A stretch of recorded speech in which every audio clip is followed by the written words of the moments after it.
I heard my name called, मैंने सुना कि मेरा नाम पुकारा गया। It was my turn to recite, अब दोहराने की या बोलने की मेरी बारी थी। रिसाइट का सिनोनिम होता है स्पीक।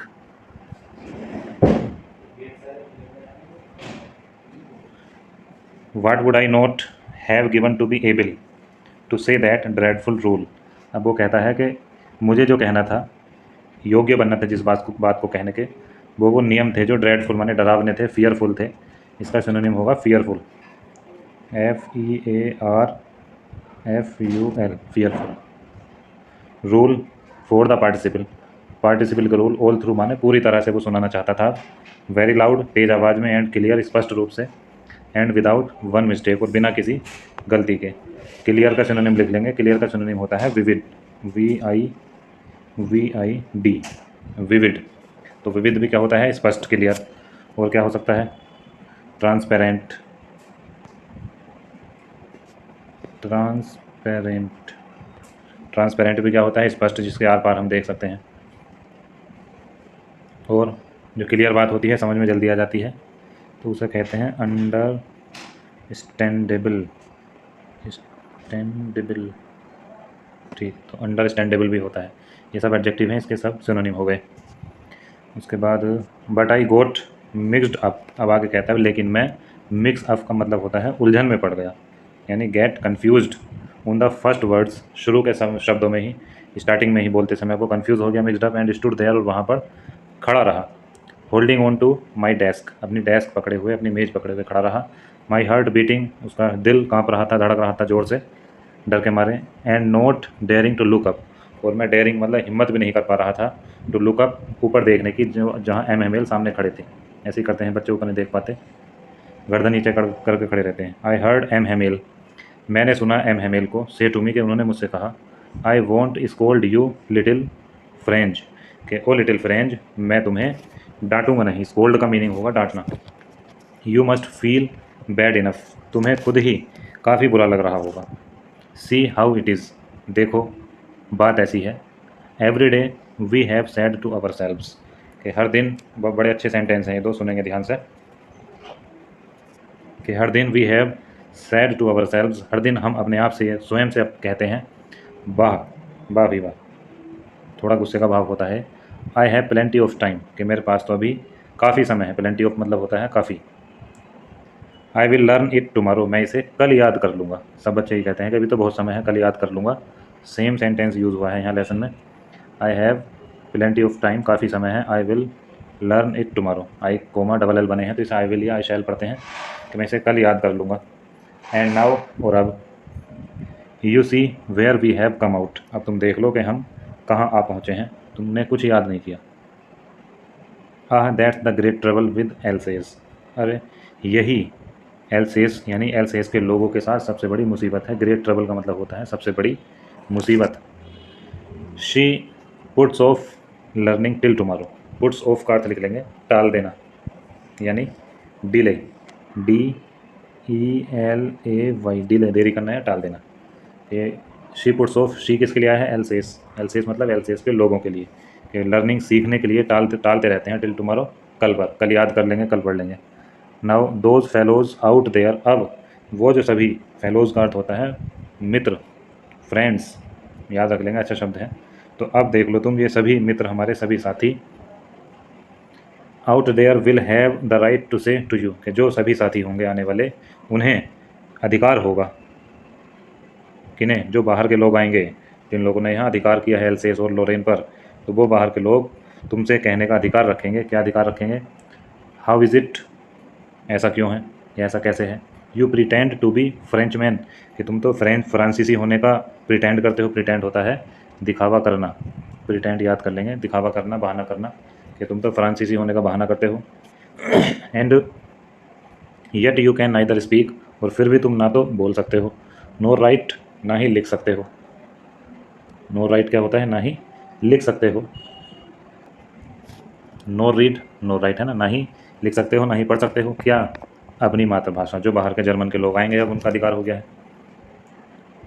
योर ओन लैंग्वेज, अपनी खुद की भाषा को। But you are not the worst, लेकिन तुम ही सबसे बुरे नहीं हो। वर्स्ट का अर्थ होता है बुरा। सुपरलेटिव डिग्री का वर्ड है। पॉजिटिव डिग्री इसकी होती है बैड, कंपैरेटिव होती है वर्स, WORSE वर्स, और सुपरलेटिव इसकी दी हुई है वर्स्ट। पुअर लिटिल फ्रेंच, बेचारे छोटे French, we have all a great deal to reproach, तुम ही सबसे ख़राब नहीं हो, हम सबके पास ग्रेट डील टू रिप्रोच का अर्थ होता है डिस्ग्रेस, पहले मीनिंग लिख लेंगे, रिप्रोच, GRACE, डिस्ग्रेस यानी तिरस्कार करना अब स्वयं का। तो we have all a great deal to reproach ourselves with, तो हम स्वयं को धिक्कारने के लिए बहुत सारे कारण हैं हमारे पास कि हम खुद को धिक्कार सकते हैं, खुद की बुराई कर सकते हैं। अब बताते हैं वो एम मेल। Your parents were not anxious enough, तुम्हारे माता पिता काफ़ी चिंतित नहीं रहे हैं, टू हैव यू लर्न, कि तुम कुछ सीख सको, तुम पढ़ लो, तुम्हारे माँ बाप चिंतित नहीं थे, एंग्जियस होता है चिंतित, worried.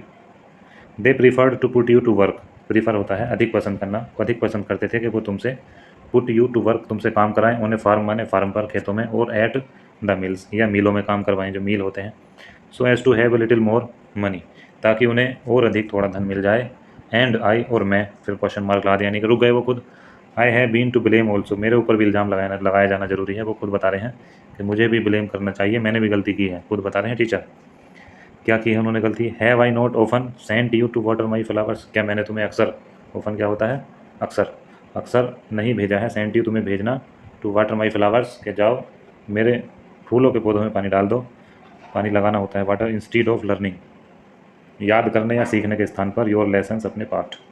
And when I wanted to go fishing, और जब भी मैं कभी फिशिंग मतलब मछली पकड़ने जाना चाहता था, did I not just give you a holiday, तो क्या मैंने तुम्हारी छुट्टी नहीं कर दी थी। तो एम हेमेल ने भी ये काम किए थे गलत, तो वो स्वीकार कर रहे हैं अपनी गलतियों को, गिव यू ए हॉलीडे, ठीक।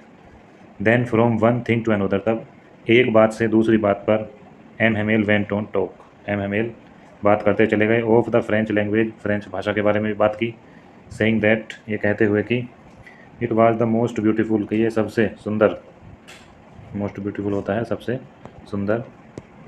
चलो ये आ गया मैप, पहले मैप देख लेते हैं ज़रा सा, ये पूरा ये रहा, ये पूरा फ्रांस है, ठीक। अब इधर स्विट्ज़रलैंड है ये, तो फ्रांस में ध्यान से देख लो, इधर एल्सेस और लोरेन, ये हैं दो जगह के नाम, इन दोनों जगह पर, और जर्मनी इससे मिला हुआ ये रहा पूरा इधर, तो जर्मनी ने इन पर अधिकार किया था, फ्रांस की दो टेरिटरीज़ यानी दो जगह पर। चलो आगे देखेंगे फिर, तो most beautiful language in the world, MML कह रहे हैं कि फ्रेंच भाषा संसार में सबसे सुंदर भाषा है, द क्लियरेस्ट सबसे ज़्यादा स्पष्ट भाषा है, द मोस्ट लॉजिकल सबसे ज़्यादा तर्कपूर्ण भाषा है, लॉजिकल होता है तर्कपूर्ण, that we must guard it among us, हमें इसे अपने बीच, गार्ड माने सुरक्षित करके रखना चाहिए, गार्ड का सिनोनिम होता है प्रोटेक्ट, छोटे छोटे शब्द हैं याद रखने जरूरी हैं, प्रोटेक्ट, प्रोटेक्ट होता है सुरक्षित करके रखना, तो अमंग अस अपने बीच, एंड नेवर फॉरगेट इट, और इसे कभी भूलना नहीं चाहिए, because when a people are enslaved, people का मीनिंग है याद रखेंगे, पीपल से पहले जब कोई आर्टिकल आता है, जैसे यहाँ लगा है ए, तो पीपल का मतलब लोग होता है, और पीपल का दूसरा अर्थ होता है नेशन, राष्ट्र, तो ए पीपल का मतलब क्या है, जब कोई भी राष्ट्र या उसके लोग आर एंस्लेव्ड, गुलाम बना लिए जाते हैं, एंस्लेव्ड का मतलब होता है गुलाम बनाना, गुलाम को इंग्लिश में कहते हैं स्लेव, SLAVE, स्लेव का अर्थ होता है गुलाम, कोमा लगा है तो, as long as they hold fast to their language, तो जब तक वो होल्ड फास्ट का मतलब होता है मजबूती से पकड़े रखते हैं या लगाव रखते हैं, तो होल्ड फास्ट का सिनोनिम जरूर लिखेंगे, attached, ATTACHED, attached, hold fast का सिनोनिम है, तो ये रहा होल्ड फास्ट टू, तो जब तक वो जुड़ाव रखते हैं, लगाव रखते हैं, टू देयर लैंग्वेज, अपनी भाषा से, इट इज़ एज, तो ये ऐसे है जैसे, if they had the key, उनके पास की है, की का अर्थ होता है चाबी, टू देयर प्रिजन, अपनी जेल की, then he opened a grammar, तब उन्होंने एक ग्रामर की किताब खोली, and read us our lesson, और हमें हमारा पाठ पढ़कर सुनाया। I was amazed to see, amaze का हमने सिनोनिम काफ़ी सारे देखे हैं, नोट कर लेंगे लास्ट वीडियो से। आई वॉज अमेज्ड टू सी, ये देखकर मुझे आश्चर्य हुआ, हाउ वेल, कितनी अच्छी तरह से, आई अंडरस्टूड इट, मैं इसको समझ गया, किसको, इट माने जो ग्रामर का लेसन उन्होंने पढ़ाया था, ऑल ही सैड, जो कुछ उन्होंने कहा, सीम्ड सो ईजी, बहुत आसान लगा, सो ईजी, इतना आसान लगा, आई थिंक टू, कि मुझे भी ऐसा लगता है, that I had never listened so carefully, कि मैंने कभी भी इतने ध्यानपूर्वक, केयरफुल्ली होता है ध्यानपूर्वक, कभी नहीं सुना इतने ध्यानपूर्वक, केयरफुल्ली, कभी इतने ध्यानपूर्वक नहीं सुना। एंड दैट, और ऐसा भी हो सकता है, ही हैड नेवर एक्सप्लेन्ड, कि उन्होंने कभी समझाया ना हो, एक्सप्लेन होता है समझाना, everything with so much patience, हर एक टॉपिक को, हर एक बात को इतने धैर्य के साथ न समझाया हो। तो पेशेंस का सिनोनिम काफ़ी सारे होते हैं, नोट करेंगे जल्दी जल्दी। सबसे पहला होता है टोलरेंस, TOLERANCE, टोलरेंस। फिर होता है फोरबियरेंस, FORBEARANCE, फोरबियरेंस। नोट करने के बाद अगर लिखेंगे कामनेस, CALMNESS, कामनेस। तो ये सारे नाउन हैं, ये भी ध्यान रखेंगे कि किस पार्ट्स ऑफ स्पीच का वर्ड है। और इसका एक सेरेनिटी होता है, SERENITY, सेरेनिटी भी होता है इसका। उसके बाद एक और होता है ट्रैंक्विलिटी, TRANQUILITY, ट्रैंक्विलिटी। इन सब का मतलब होता है धैर्य, हिम्मत रखना, साहस रखना, धैर्य, पेशेंस। तो ट्रैंक्विलिटी हो गया, तो बड़े धैर्य के साथ उन्होंने सब कुछ समझाया, फ्रेंच कहता है ऐसा। इट सीम्ड ऑलमोस्ट एज, ये ऐसा लग रहा था कि if the poor man wanted to give us all, कि ये बेचारा व्यक्ति हमें सब कुछ देना चाहता है, ही न्यू, जो कुछ वो जानता है। टीचर के बारे में कह रहा है कि लास्ट दिन है, तो वो सारा ज्ञान जितना उनके पास है वो हमें देना चाहते थे। बिफोर गोइंग अवे, यहाँ से जाने से पहले। तो गो अवे फ्रेजल वर्ब है, याद रखेंगे इसकी सिनोनिम। गो अवे मतलब चले जाना, छोड़ जाना। पहला है लीव, आसान है। दूसरा फॉरसेक, ये भी आसान है। अबंडन, ये भी बुक में दिया हुआ है। ABAN, याद रखेंगे बस स्पेलिंग, ए है ये, ABANDON, स्पेलिंग सुन के लिख लेंगे। अबंडन माने भी छोड़ जाना होता है। और चले जाने के लिए एक नॉर्मल सा वर्ड है डिपार्ट, DEPART, डिपार्ट। डिपार्ट का अर्थ भी होता है चले जाना। एक और लिख लेंगे चलो फिर, रेलिंक्विश, RELINQUISH, रेलिंक्विश। इसका मतलब भी होता है चले जाना, छोड़ जाना। ठीक है, तो बिफोर गोइंग अवे, जाने से पहले। And to put it all into our heads, और इस बात को, अपने ज्ञान को वो हमारे हेड्स माने सिरों में रखना, दिमाग में रखना चाहते थे। एट वन स्ट्रोक, एक ही बार में, कंप्लीट फ्रेज है ये, एट वन स्ट्रोक। इसका मतलब होता है एक ही बार में। तो इसका सिनोनिम भी हो सकता है all at once, at one stroke का, ऑल एट वंस। पैसेज में काम देते हैं, सीन पैसेज आता है जब। आफ्टर द ग्रामर, ग्रामर के बाद। We had a lesson in writing, हमारा लिखने का एक पीरियड था, लेसन था। That day M Hamel had new copies for us, M Hamel हमारे लिए नई कॉपियाँ लाए थे। Written in a beautiful round hand, जो बहुत अच्छे लेख में लिखी हुई थी। राउंड हैंड का होता है गोल हस्तलेख, यानी कि सुंदर writing. France else's, France else's, और उन पर लिखा हुआ था अच्छी राइटिंग में, France else's, France else's. They looked like little flags, वो छोटे छोटे झंडों के समान लग रही थी। फ्लोटिंग एवरीवेयर, हर जगह लहराती हुई। फ्लोटिंग का मतलब होता है मूविंग, ये रहा फ्लोटिंग, मूविंग, तो हर जगह लहराती हुई। In the school room, school के कमरों में। Hung from the rod at the top of our desk, जो हमारी डेस्क के ऊपर लगी छड़ों से लटकी हुई थी। बच्चों ने पेन हाथ में ले रखे थे, पेपर भी थे, तो ऐसा लग रहा था कि भाई ये झंडे हैं। You ought to have seen, आगे वो बताते हैं आपको देखना चाहिए था। How every one set to work, कि किस तरह हर कोई, सेट टू वर्क, काम में तल्लीन होना, याद रखेंगे, काम में लगे हुए, हर कोई काम में लगा हुआ था। And how quite it was, और कितनी शांति थी, सब चुपचाप काम कर रहे थे। The only